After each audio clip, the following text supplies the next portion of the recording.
வணக்கம். மனதை வெல்லுங்கள் என்ற இந்த நிகழ்ச்சிக்கு உங்களை அன்போடு வரவேற்கிறேன். நோக்கம் எது என்பதை முதலில் தீர்மானி. அதுவே இலக்கு என்பதை உறுதி செய்து கொள். கையில் பணமில்லை, உடலில் வலுவில்லையே, உதவி செய்ய நண்பர்கள் இல்லையே என்றெல்லாம் யோசித்து நேரத்தை வீணாக்காதே. எதற்கும் பயப்படாதே, தயங்காதே. இலக்கை நோக்கி அடியெடுத்து வை. தொடர்ந்து முன்னேறு. சோதனைகள் விலகும், பாதைகள் தெளிவாகும். நோக்கத்தை அடைந்தே தீருவாய். அதை யாராலும் தடுக்க முடியாது என்கிறார் சுவாமி விவேகானந்தர் என்ற இந்த சிந்தனையுடன் இன்றைய நிகழ்ச்சிக்கு நாம் செல்வோம். இன்றைய தலைப்பு கேட்கும் புலனறிவு. இதை பற்றி ஒரு விரிவான விளக்கத்தை தருவதற்காக நம்மிடையே சகோதரர் பிரம்மாகுமார் டாக்டர் B.K. பாண்டியமணி அவர்கள் வந்துள்ளார்கள். இவர்கள் கடந்த 40 ஆண்டு காலமாக ராஜயோகாவை பயின்றும் பயிற்றுவித்தும் வருகிறார். மேலும் பிரம்மாகுமாரிகள் இயக்கத்தின் வேல்யூ எஜுகேஷன் துறையில் இயக்குநராக இருக்கிறார். யோகாவில் PhD பட்டம் பெற்றவர். நேயர்களே, உங்கள் அனைவரின் சார்பில் அவரை அன்போடு வரவேற்கிறேன். வணக்கம் பிரதர். வணக்கம். ஓம் சாந்தி. ஓம் சாந்தி. பிரதர், கடந்த நிகழ்ச்சியில் நாம் புலனறிவை பற்றி பார்த்தோம். எதன் மூலமெல்லாம் நாம் புலனறிவை பெறுகிறோம் என்பதை பற்றி கூற முடியுமா? நிச்சயமாக. புலனறிவுனா முதல்ல என்னங்கிறத பார்த்தோம். அதாவது எதை, யாரை, எப்படி, எப்போது பார்க்கிறோம், கேட்கிறோம், உணர்கிறோம் என்பதைத்தான் புலனறிவு என்று சொன்னோம். இப்ப நாம் இந்த புலனறிவை எப்படி பெறுகின்றோம் என்று பார்த்தா முக்கியமான 2 வழிகள்ல. ஒன்று கேட்கும் புலனறிவு, இன்னொன்று காணும் புலனறிவு. இந்த கேட்கறது மற்றும் நாம பார்க்கறது மூலமா தான் அதிகமாக நம்ம புலனறிவை பெறுகின்றோம். இந்த புலனறிவை பத்தி நாம பேசும்போது நிச்சயமா வள்ளுவர் என்னுடைய நினைவுக்கு வருகின்றார். அவர் என்ன சொல்றார் அப்படின்னாக்கா, எப்பொருள் யார் யார் வாய் கேட்பினும் அப்பொருள் மெய்ப்பொருள் காண்பது அறிவு என்று கூறுகின்றார். யாரு என்ன சொன்னாங்க, யாரெல்லாம் என்னெல்லாம் சொன்னாங்கிறத விட அதனுடைய உண்மையான பொருள் என்னங்கிறத நாம அறிஞ்சுக்கிறது தான் அறிவுன்னு சொல்ற. ஆனா இந்த அறிவை நாம கேட்கும் புலனறிவு மூலமாக பெறுகின்றோம். அதனால்தான் இன்னொரு இடத்துல அவர் சொல்றாரு, கற்றலின் கேட்டல் நன்று என்று கூறுகிறார். ஆக கற்கும் திறன்ல கூட பாத்தீங்கன்னா கேட்டல் ரொம்ப உயர்ந்த இடத்தை வகிக்கின்றது. ஏன்னா நீங்க பாருங்க, பார்ப்பதற்கும் நம்ம 2 கண்களை பயன்படுத்துகின்றோம். அதே மாதிரி கேட்பதற்கும் 2 காதுகளை பயன்படுத்துகின்றோம். ஆக இறைவன் நமக்கு படைக்கும் பொழுதே ஒரு வாயை படைச்சாரு, ஒரு மூக்கை படைச்சாரு. ஆனா கண்ணை மட்டும் 2 படைச்சிருக்காரு, காதை மட்டும் 2 படைச்சிருக்காரு. அதுக்கு காரணம் என்ன? அதனுடைய மகத்துவம் அதிகமா இருக்கு. அதை அதிகமாக நம்ம பயன்படுத்த வேண்டும் என்பதுக்காக தான். அதனால்தான் பாத்தீங்கன்னாக்கா நம்ம கேட்கும் பொழுது கவனமாக கேட்க வேண்டும். இதை இன்னொன்னு என்ன சொல்லுவாங்கன்னாக்கா லிசனிங் அப்படின்னு சொல்லுவாங்க. அந்த கவனமாக கேட்டல் அப்படின்னு. அதே ஆங்கிலத்துல இன்னொரு வார்த்தையில மிகைப்படுத்தி சொல்லும் போது ஆக்டிவ் லிசனிங் அப்படின்னு சொல்லுவாங்க. மிகவும் கவனமாக கேட்க வேண்டும். ஏனென்றால் நம்ம கேட்பதை உடனடியாக உணர்ச்சி வசப்படுகின்றோம். இந்த வார்த்தைகள் இருக்கின்ற இல்லையா, அவையில தானே நம்ம கேட்கின்றோம். இசையை கேட்பதை பத்தி இப்ப நம்ம பேச போறது இல்லை, வார்த்தைகளை கேட்கின்றோம். இந்த வார்த்தைகள் எப்படி கேட்கப்படுகின்றன? ஒன்று மொழியாகவும் இன்னொன்னு துனியாகவும். மொழியில நம்ம வார்த்தைகளை கேட்டு அதனுடைய பொருளை புரிஞ்சுக்கிறோம். ஆனா அதனுடைய துனி அதனுடைய அர்த்தத்தையே மாற்றி விடுகின்றது. சில பேர் பாத்தீங்கன்னாக்கா பேசுறதுக்கு பாசிட்டிவா பேசுற மாதிரி இருக்கும், ஆனா அதுல நெகட்டிவான விஷயங்களை சொல்லுவாங்க. அப்படி சில திறமை வாய்ந்த நபர்கள் கூட இருக்கின்றார்கள். ஆக இந்த வார்த்தைகள் எப்படி நம் மீது தாக்கத்தை ஏற்படுத்துகின்றன என்பதற்கு ஜப்பான் விஞ்ஞானி யமேட்டோ கூறியது, அவர் செய்த ஒரு எக்ஸ்பெரிமெண்ட்டை இங்க நினைவுக்கூற விரும்புகின்றேன். அவர் என்ன பண்றாருனாக்கா, சாதத்தை வடித்து அந்த சாதத்தின் மீது கொஞ்சம் தண்ணீரை விட்டு 3 கிளாஸ்ல வச்சிடுறாரு. முதல் கிளாஸ்ல அவர் பாசிட்டிவா, அதாவது நேர்மறையான விஷயங்களை பேசுகின்றார். 2வது கிளாஸ்ல எதிர்மறையான விஷயங்களை பேசுகின்றார். அதாவது அப்படிப்பட்ட வார்த்தைகளை பயன்படுத்துகின்றார், தீய வார்த்தைகளை. அதாவது நாம எதை நெகட்டிவ்னு சொல்றோமோ அந்த வார்த்தைகளை பயன்படுத்துகின்றார். 3வது கிளாஸை விட்டுறாரு, எதுவுமே செய்யல. கொஞ்ச நாள் கழிச்சு பார்க்கும்போது அதை அப்சர்வ் பண்ணி பார்க்குறாரு. எதுல இவர் பாசிட்டிவா பேசினாரோ அந்த சாதம் அப்படியே இருந்தது, கொஞ்சம் மனமும் பரப்பியது. அதே நேரத்துல எதற்கு முன்னால அவர் நெகட்டிவா பேசினாரோ அந்த கிளாஸ்ல உள்ள அந்த சாதம் எல்லாமே பிளாக் ஆயிடுச்சு, லேசா துர்நாற்றத்தை வீச ஆரம்பித்து விட்டது. அது ஒன்றுமே செய்யாம விட்ட கிளாஸ்ல பாத்தீங்கன்னா பாதி வெள்ளை சாதமும் பாதி கருப்பு சாதமும் இருந்தது, துர்நாற்றம் ரொம்ப அதிகமாவே இருந்தது. இதோட மட்டும் அவர் தன்னுடைய எக்ஸ்பெரிமெண்ட்டை முடிச்சிருந்தா பரவாயில்ல. ஆனா அதுக்கும் ஒரு மேல ஒரு ஸ்டெப் போய் என்ன பண்ணாருன்னா, ஒரு சிறு குழந்தைய கூப்பிட்டு ஒவ்வொரு கிளாஸுக்கு முன்னாடி தன்னை தேங்க்ஸ் சொல்ல சொன்னாரு. அதாவது கிராட்டிடியூட் உணர்வோட நன்றியை சொல்ல சொன்னார். அப்படி 3 கிளாஸ் மேலையும் சொல்லிட்டு கொஞ்ச நாள் கழிச்சு அப்சர்வ் பண்ணி பார்த்தாரு, ஒரு அதிசயத்தக்க மாற்றம் ஏற்பட்டிருந்தது.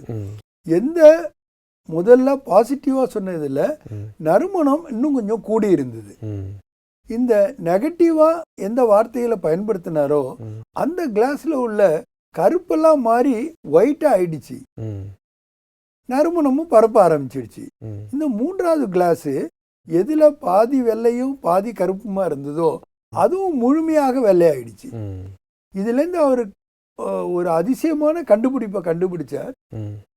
நேர்மறையின் மூலமாக எதிர்மறையினுடைய விளைவுகளை கூட நம்மளால மாற்றி அமைக்க முடியும். ஆக இது எப்படி நம்மளுடைய தண்ணீர்ல ஒரு பாதிப்பை ஏற்படுத்துகின்றது என்பதை தான் இவர் கண்டுபிடிச்சார். இன்னைக்கு உலகம் முழுக்க அவருடைய கண்டுபிடிப்புகள் ரொம்ப பிரபலமாக இருக்கின்றன. அதாவது நல்ல வார்த்தைகளை பேசும்போது பயன்படுத்தும் போது அதுல பயன்படுத்தினா கூட பரவாயில்ல, அதை ஒரு பேப்பர்ல எழுதி ஒட்டினாலே போதும் அந்த கிளாஸ்ல ஒரு மாற்றத்தை ஏற்படுத்தி. ஆக பாருங்க, நம்மளுடைய எண்ணங்கள் அந்த அதனுடைய நேர்மறை அல்லது எதிர்மறையான தன்மைக்கு ஏற்ப ஒரு பாதிப்பை வெளியில ஏற்படுத்துகின்றது. இப்ப நீங்க கூட பாத்தீங்கன்னாக்கா இந்த மொழி அல்லது துணியானது ஒண்ணு நம்ம மேல மாற்றத்தை ஏற்படுத்துகின்றது அல்லது தாக்கத்தை ஏற்படுத்துகின்றது, பிறர் மீதும் மாற்றத்தை அல்லது தாக்கத்தை ஏற்படுத்துகின்றது, உலகத்தின் மீதும் மாற்றத்தை அல்லது தாக்கத்தை ஏற்படுத்துகின்றது. ஆனா இதுல பாத்தீங்கன்னாக்கா அந்த நம்பிக்கைகளை உறுதிப்படுத்தவோ அல்லது அவைகளை வீணடிக்கவோ செய்து விடுகின்றது. நம்பிக்கைகளை அதிகப்படுத்தவும் செய்து நம்பிக்கைகளை குறைக்கவும் செய்யும், அது நிச்சயமாக செய்கிறது. அதனாலதான் நாம ஒரு விஷயத்தை புரிந்து கொள்கின்றோம், நாம பேசுற வார்த்தைகளுக்கு ரொம்ப முக்கியத்துவம் கொடுக்க வேண்டும். வள்ளுவருடைய ஒரு கூற்று கூட எனக்கு நினைவு வருகின்றது. நாவினால் சுட்ட வடு என்று கூறுகின்றார். தீனால சுட்ட புண்ணு கூட ஆறிடும், ஆனா நாவினால சுட்ட வடு ஆறவே ஆறாதுன்னு சொல்றாரு. இப்ப யாராவது நம்ம மேல ஒரு தீக்காயத்தை வச்சுட்டா கூட அந்த தீக்காயம் ஆறிடும், அதுக்கப்புறம் அதை மறந்தும் போறதுக்கு வாய்ப்பு இருக்கு. ஆனா அது யாராவது நம்மளை திட்டாங்கன்னு வச்சுட்டீங்க, அதை நம்ம மறக்கவே முடியறது இல்லை. மறந்தாதான் மன்னிக்க முடியும். ஒரு சின்ன ஸ்லோகன் நான் இங்க கூற விரும்புகிறேன். To give and to get create so many problems. பெறுவது கொடுப்பது இது நிறைய பிரச்சனைகளை உருவாக்குகிறது. இதே டபுள் ஆக்கி பாருங்க, ஃபர்கெட் அண்ட் ஃபர்கிவ். நீங்க மன்னித்தீங்கன்னா மறந்தீங்கன்னா அது பல பிரச்சனைகளுக்கு தீர்வு காணுகின்றது. ஆக நம்ம நடைமுறை வாழ்க்கையில நம்ம இதை பார்க்கின்றோம். நாம யாராவது நம்மளை திட்டிவிட்டால் கூட, தவறான வார்த்தைகளை பயன்படுத்தி விட்டால் கூட, அது ஏற்படுத்திய ரணமானது நம் மனதில் நிரந்தரமா தங்கி விடுகின்றது. அவர்களை நாம மறக்க கற்றுக்கொள்ள வேண்டும். அதாவது மறப்பதற்கு முன்னால் மன்னிக்க கற்றுக்கொள்ள வேண்டும். ஆக மன்னிப்புக்குன்ற குணம் என்பது நமக்கு தேவையாக இருக்கின்றது. அப்ப மன்னிச்சாதான் நம்மளால மறக்க முடியும். இந்த ரகசியத்தை நாம புரிந்து கொள்ள வேண்டும். அதனால்தான் பாத்தீங்கன்னாக்கா எமோட்டோனுடைய ஆராய்ச்சியில் கூட நான் ஒரு விஷயம் சொன்னீங்களே, தேங்க்ஸ் கிவிங், இந்த நன்றி கூறுதல் எவ்வளவு முக்கியமானதுன்னு. அதே மாதிரி மன்னிப்பு கேட்பதற்கும் நன்றி சொல்வதற்கும் கொஞ்சம் கூட நாம தயங்கவே கூடாது. சின்ன சின்ன விஷயங்கள்ல கூட நாம மன்னிப்பு கேட்க பழகி கொள்ள வேண்டும், நன்றி கூற பழகி கொள்ள வேண்டும். அதனால தானே என்னமோ தெரியல, இந்த கிறிஸ்டியானிட்டியில பார்த்தீங்கன்னாக்கா வருஷத்துல ஒரு நாள் தேங்க்ஸ் கிவிங் டே என்று செலிப்ரேட் பண்றாங்க. அன்னைக்கு எல்லா அலுவலகங்களும் கூட விடுமுறையாக இருக்கின்றது. யாரை பார்த்தாலும் சரி, எந்த உறவினரை பார்த்தாலும் சரி, யாருடைய தொடர்பில் அவர்கள் வந்தாலும் சரி, அவர்களுக்கு நன்றியை கூறுகின்றார்கள். இந்த நன்றியை கூறுவது வெறும் வாயளவில் இருக்கிறது இல்லை, அது உணர்வு பூர்வமாக வெளிவருகிறது. இந்த நன்றியை எப்ப நம்மளால கூற முடியும் நீங்க நினைக்கிறீங்க? இல்லை, எனக்கு இன்னொரு விஷயமும் ஞாபகம் வருது. நாம் கூட இங்கே பொங்கல் பண்டிகையை கொண்டாடும் போது நம்ம இயற்கைக்கு நன்றி சொல்லக்கூடிய விழாவாகத்தானே இங்கும் நாம் கொண்டாடுகிறோம். கண்டிப்பாக. முதல்ல இயற்கைக்கு நன்றி சொல்றதுங்கிறது மூன்றாவது நிலை. முதல்ல மனிதர்களுக்கு நாம நன்றி சொல்லணும்ல, ஏன்னா அதற்கு முன்னாடி கடவுளுக்கும் நன்றி சொல்லணும். இந்த நன்றி எப்ப நாம சொல்றோம்னாக்கா அப்ரிஷியேட் பண்ணும்போது தான். எனக்கு யாராவது ஏதாவது உதவி செய்திருந்தால், யாராவது ஏதாவது எனக்கு கொடுத்திருந்தால், அப்பொழுதுதான் நான் நன்றி சொல்றோம். ஒண்ணுமே யாருமே எனக்கு கொடுக்கல, ஒண்ணுமே செய்யல அப்படின்னா நான் உங்களுக்கு நன்றி சொல்ல மாட்டேன். அப்ப எனக்கு பிறரிடமிருந்து என்ன கிடைக்கின்றது என்பதை நான் தெரிந்து கொள்ளும் பொழுதுதான், அந்த அப்ரிசியேஷன் குவாலிட்டி வரும்போது தான் நம்ம தேங்க்ஸே நம்ம வாயிலிருந்து வெளியில வருகிறது. ஆக என்னிடம் என்ன இல்லை, இல்லை நான் எதிலிருந்து வஞ்சிக்கப்பட்டிருக்கின்றேன் என்பதை நம் மனதில் ஒரு பட்டியலாக இடாமல், எனக்கு என்னெல்லாம் கிடைத்திருக்கின்றது என்பதை நாம் பட்டியலிட்டாலே நாம் இறைவனுக்கு நன்றி கூறாம ஆரம்பித்து விடுவோம். பாருங்க, இந்த உடல் எவ்வளவு அற்புதமானது, இந்த உடல்ல இருக்கிற ஒவ்வொரு உறுப்புகளும் எவ்வளவு அற்புதமானது, அவைகள் எப்படியெல்லாம் நமக்கு பயனளிக்கின்றன. உதாரணத்துக்கு நம்மளுடைய ஹார்ட் எடுத்துக்கிட்டோம்னா, ஒரு நாளைக்கு எத்தனை 1000 முறை பம்பிங் பண்ணுது, எத்தனை கேலன்ஸ் ஆஃப் பிளட் அது பம்பிங் பண்ணுது.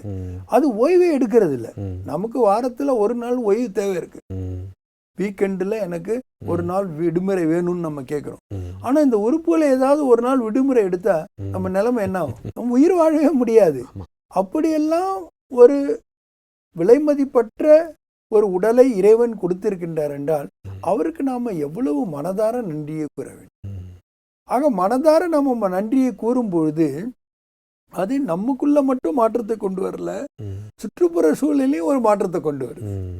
அதனால்தான் பாத்தீங்கன்னா அந்த காலத்துல இந்த இயற்கையை கூட தேவதைகளை வணங்க ஆரம்பிச்சிட்டாங்க. பிரதர், கேட்கும் புலனறிவு எதையெல்லாம் பாதிக்கிறது என்று கூற முடியுமா? நிச்சயமாக. இதுல முக்கியமா நான் 5 விஷயங்களை உங்களுக்கு கூற விரும்புகின்றேன். ஒன்று உணர்வுகள். நம்மளுடைய உணர்வு எப்படி இருக்கின்றது, அது நம்மளுடைய கேட்கும் திறனை ஒற்று அமைந்து விடுகின்றது. இதுல எனக்கு ஒரு கதை ஞாபகத்துக்கு வருது. அதாவது ஒரு அரசவையில அரசர் வீட்டில் இருக்கின்றார். அங்க ஒரு சன்னியாசி ஒருவர் வந்திருக்கின்றார். அவருக்கு உரிய இடத்தை அவர் அளித்து இருக்கின்றார். அவருக்கு உரிய மரியாதையை செய்து விட்டார். அரசவை கூடிவிட்ட பிறகு இவர் ஒரு கேள்வி கேட்கின்றார் அந்த சன்னியாசியிடம். ஏன்னா ஒரு ஞானியாக இருக்கின்றார். அந்த ஞானியை பார்த்து கேட்கின்றார், சொர்க்கத்திற்கு போவதற்கான வழியை நீங்கள் எனக்கு கூற முடியுமா அப்படின்னு கேட்டார். உடனே அவரு அந்த ஞானியானவர் அதுக்கு பதில் சொல்றதுக்கு பதிலா என்ன சொன்னார்னா, ஏ முட்டாளே, இது ஒரு கேள்வியா என்று என்னை கேட்கின்றார் என்று கேட்டார். ஒரு நிமிஷம் யோசிச்சு பாருங்க, ஒரு அரசவையில அதுவும் அனைவரும் இருக்கும்போது இவர் தான் அரசாக இருக்கின்றார். அவரை பார்த்து அவர் முட்டாளேன்னு சொன்னா அவருக்கு எவ்வளவு கோபம் வரும்? அவருடைய தன்மானம் கேள்வி கேட்கப்பட்டு விட்டது. கோபம் விடுகிறது அவருக்கு தலைக்கு மேல. உடனே தன்னுடைய உரையில் இருந்த வாளை உருவுகிறார். அதாவது அவரை வெட்டுவதற்காக உரையில் இருந்து வாளை வெளியே எடுத்து விட்டார். எடுத்த வேகத்திற்கு அந்த ஞானியார் பதில் சொன்னார், இதுதான் நரகத்திற்கான வழி என்றார். உடனே ஒரு நிமிஷம் நிதானிச்சிட்டார், யோசிச்சிட்டார் அரசர். ஏதோ ஒன்றை எனக்கு கற்பிப்பதற்காகத்தான் இப்படிப்பட்ட வார்த்தையை அவர் கூறியிருக்கிறார் போலும், நான் தெரிந்து கொள்வோம் என்று நினைத்து மறுபடியும் அந்த உருவை வாளை உரையினுள்ளே உள்ளே விட்டார். அப்பொழுது அந்த ஞானியானவர் சொன்னார், இதுதான் சொர்க்கத்திற்கான வழி என்றார். இதிலிருந்து நாம என்ன புரிந்து கொள்கிறோம் என்றால், தீய குணங்கள், கோபப்படுது, வெறுப்புப்படுவது, கவலைப்படுவது, துக்கப்படுவது, பொறாமைப்படுவது, பழி வாங்குவது போன்ற எதிர்வினை செயல்கள் அனைத்துமே நம்மை நரகத்தை நோக்கி செலுத்துகின்றன. அதே நேரத்துல அமைதியாக இருப்பது, பொறுமையாக இருப்பது, ஒருவரை ஒருவர் அனுசரித்து செல்வது, இப்படிப்பட்ட நல்ல குணங்கள் தான் நம்மளை சொர்க்கத்துக்கு செல்வதற்கு வழிவகுக்கின்றது. ஆக நாம மன்னிக்கவும் வேணும், மறக்கவும் வேணும். இறைவன் பாருங்க நமக்கு ஒரு வரப்பிரசாதமாக இந்த மரத்தனையும் கொடுத்திருக்கின்றார். இந்த ஜென்மத்துல நாம என்னென்ன பண்ணோம், அந்த ஜென்மத்துல நாம சரீரம் விட்டோன்னே எல்லாத்தையும் மறந்துடும். அதாவது புது ஜென்மம் எடுக்கும்போது புதுசா நாம கத்துக்கிறோம், புதுசா தெரிஞ்சுக்கிறோம், புதுசா அனுபவம் பண்றோம். அந்த பழைய ஜென்மத்தினுடைய நினைவுகள் எதுவுமே இல்லை.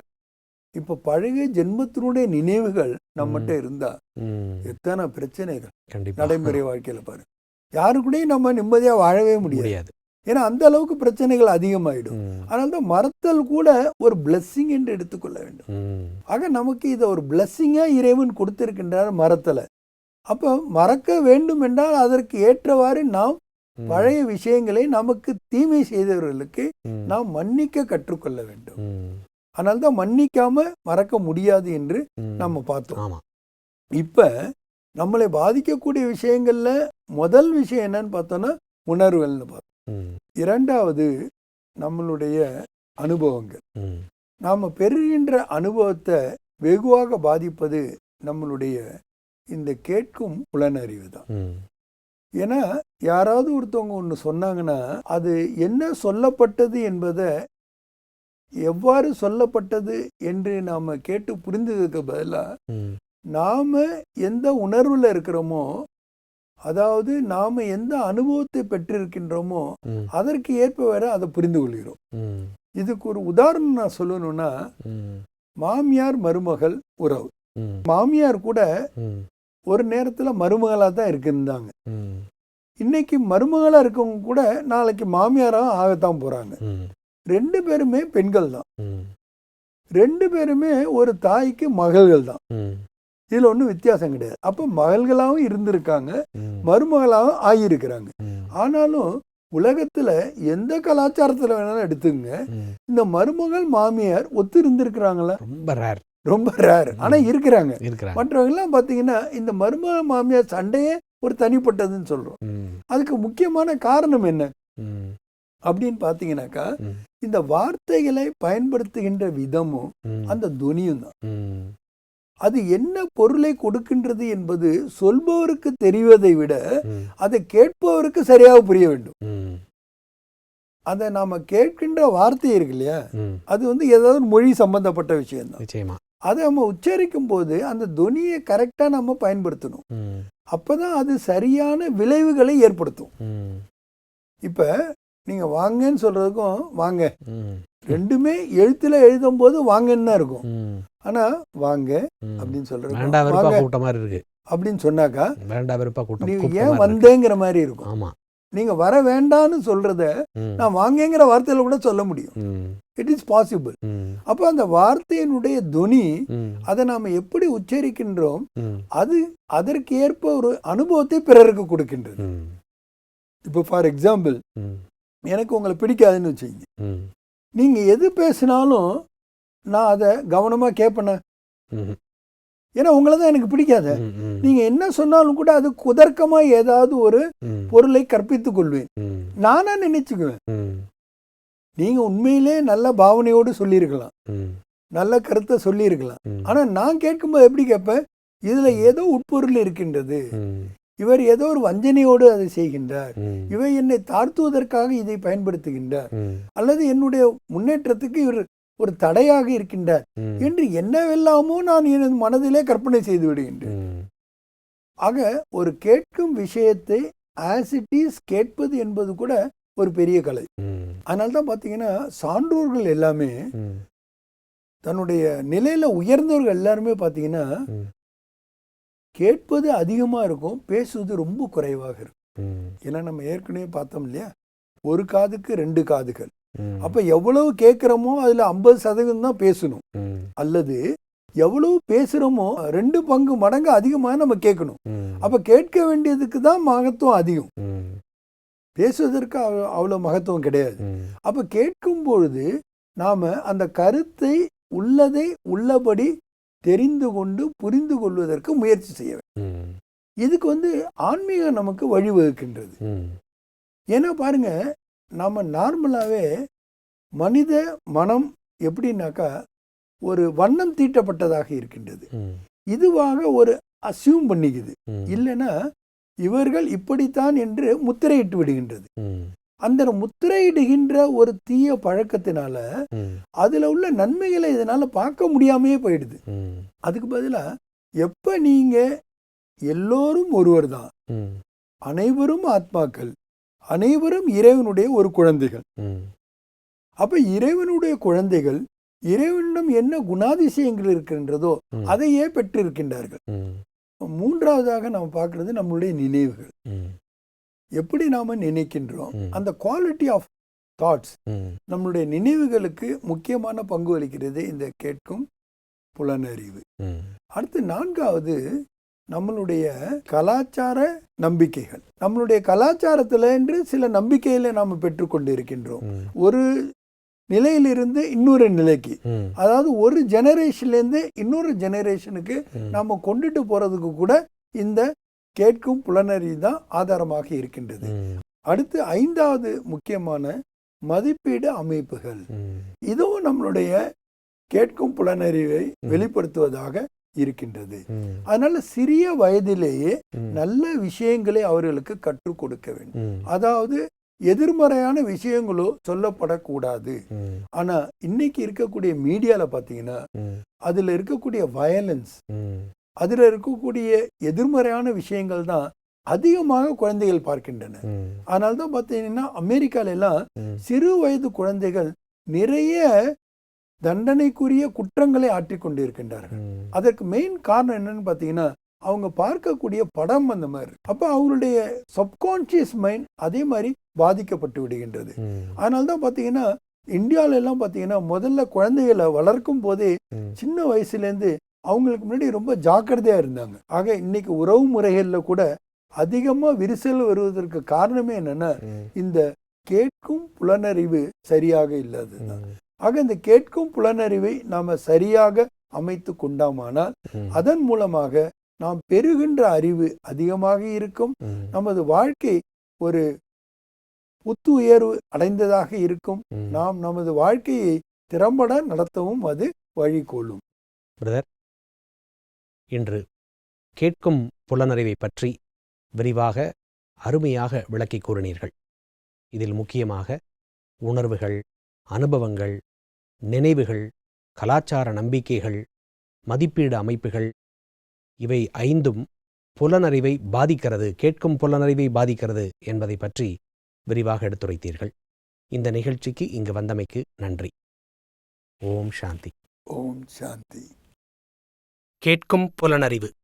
ஒரு தகவலை யார் சொல்கிறார்கள், மேலும் யாரெல்லாம் சொல்லியிருக்கிறார்கள் என்று பார்ப்பதை விட அந்த தகவலின் உண்மையான பொருள் என்ன என்று அறிந்து கொள்வதுதான் அறிவு.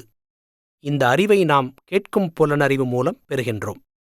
மறந்து மன்னிக்கவும் என்பதற்கேற்ப நாம் மற்றவர் சொல்கின்ற எதிர்மறையான சொற்களை மறந்தோமானால் அதுவே பல பிரச்சனைகளுக்கு தீர்வை கொடுக்கிறது.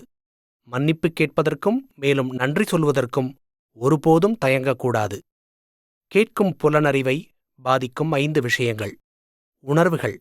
நம்முடைய உணர்வு எப்படி இருக்கிறது என்பது நம்முடைய கேட்கும் திறனை வைத்து அமைந்துவிடுகிறது. அனுபவங்கள். நாம் பெறுகின்ற அனுபவத்தை வெகுவாக பாதிப்பது கேட்கும் புலனறிவாகும்.